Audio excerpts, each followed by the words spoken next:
जिस धरोहर को संरक्षित किया जाना चाहिए था, उसे जमींदोज किया जा रहा है। 113 साल का इतिहास अब आधुनिक मशीनों के नीचे सिसकने को मजबूर है।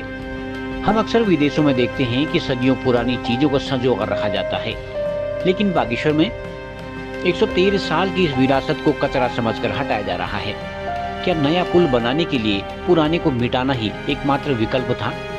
ये वही पुल है जिसने कुली बेगार की क्रांति को करीब से देखा, राष्ट्रपिता महात्मा गांधी के कदमों को महसूस किया।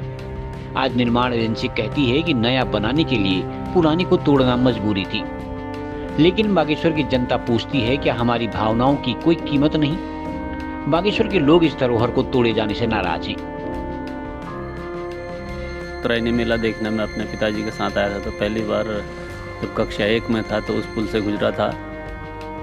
हमारे गांव में भी एक ऐसा ही पुल था, लेकिन उसके वो जर्जर हो गया था तब, बट इसमें आके वो नदी भी चौड़ी थी और उसमें खूब पानी हुआ करता था। मैं बहुत छोटा था तब, तो मुझे याद है कि मैं अपने पिताजी की अंगुली पकड़ के चल रहा था और नीचे देखना मुझे हल्की सी डर भी लग रही थी उस समय से जी, थोड़ा सा हिलता भी था जी।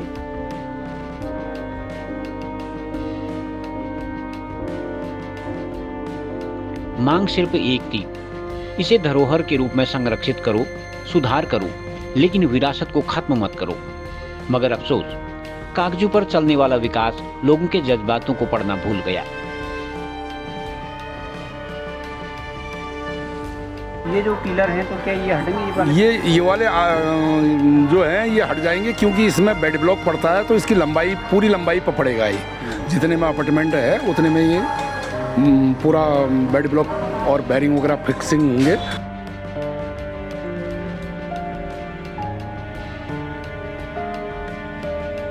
अब जल्द ही नया पुल बन जाएगा, उस पर लोग भी गुजरेंगे। पर जब भी नए पुल पर कोई गुजरेगा तो उसे 113 साल पुराने इतिहास की चीख जरूर सुनाई देगी। सरकार से कुछ सवाल जरूर हैं। क्या विकास के नाम पर विरासत की कुर्बानी जायज है?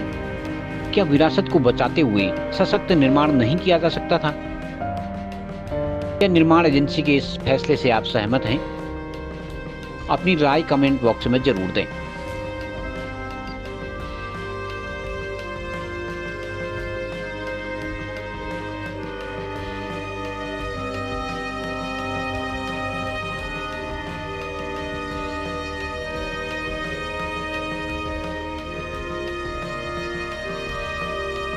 वो 1913 का बना हुआ पुल अभी भी दिखता है, वहाँ पे लिखा हुआ है। और मुझे हल्की सी धुंधली सी याद आती है कि उत्तरायणी मेला देखने में अपने पिताजी के साथ आया था, तो पहली बार जब कक्षा 1 में था तो उस पुल से गुजरा था।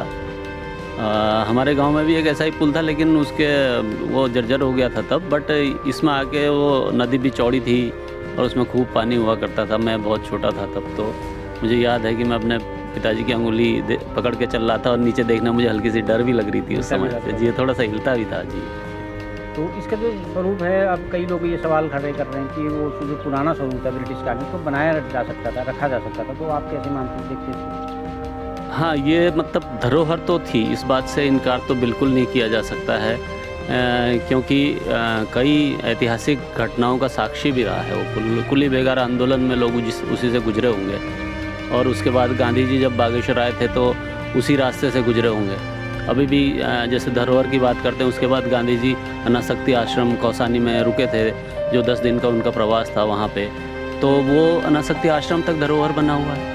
और बागेश्वर में तो बागनाथ मंदिर के अलावा सिर्फ हमारे पास यही धरोहर मुझे दिखाई देती है कि जिसका जो ओरिजिनल स्ट्रक्चर है वो तब से अभी तक रहा हुआ है।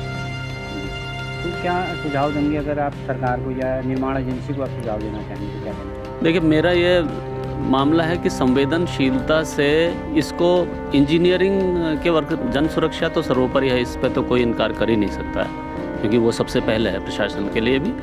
बट संवेदनशीलता से इसको अगर एक ऐतिहासिक धरोहर माना जाता और इंजीनियरिंग डेवलपमेंट के अलावा भी इसको संवेदनशीलता से ये माना जाता कि एक मोन्यूमेंट हो सकता है और इसे कैसे बचाया जा सकता है, इसको पहले ध्यान में रखते हुए फिर आगे की कार्रवाई की जाती तो हो सकता था कि ये बच सकता। बट अब तो शायद कार्रवाई चल रही है उसकी, तो मैं बहुत ज़्यादा तो इसकी टेक्निकलिटी इस पर मुझको जानकारी नहीं है। बट थोड़ा अगर हम सभी संवेदनशील होते तो अवश्य ये बचाया जा सकता था, ऐसा मेरा मानना है।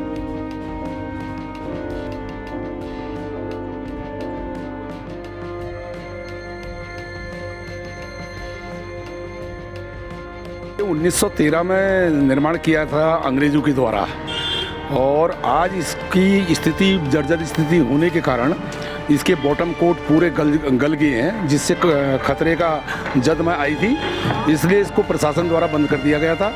अब वर्तमान में जो ये पुल बनेगा, बंद बाडी का पुल बनेगा, स्टील गडर, ये भी इसकी हाइट जो होगी 5 मीटर की होगी। इसके ये जो पिलर हैं तो क्या ये हटेंगे? ये वाले जो हैं ये हट जाएंगे, क्योंकि इसमें बेड ब्लॉक पड़ता है, तो इसकी लंबाई पूरी लंबाई पर पड़ेगा। ये जितने में अपार्टमेंट है उतने में ये पूरा बेड ब्लॉक और बैरिंग वगैरह फिक्सिंग होंगे, तो इसलिए इसको हटाना आवश्यक है, नहीं तो ऐसी चीज़ें आज कहाँ प्राप्त होती हैं। इसकी जो लड़ियाँ हैं, जो रस्से इसके बने हुए हैं, तो जी। ये हट जाएंगे? ये सब स्क्रैप हो गया, ये सब हट जाएंगी। ये जो लड़ियाँ बनी, जी जी जी। और एक इस साइड में हम देख रहे हैं कि इस साइड का वाला जो बनना है, ये क्या हटेगा यहाँ से? ये एंकर ब्लॉक तो ऐसे ही रहेगा इसमें। ये जो छोटी सुरंग टाइप की जो, हाँ जी जी जी ये ऐसी रहेगी। जी।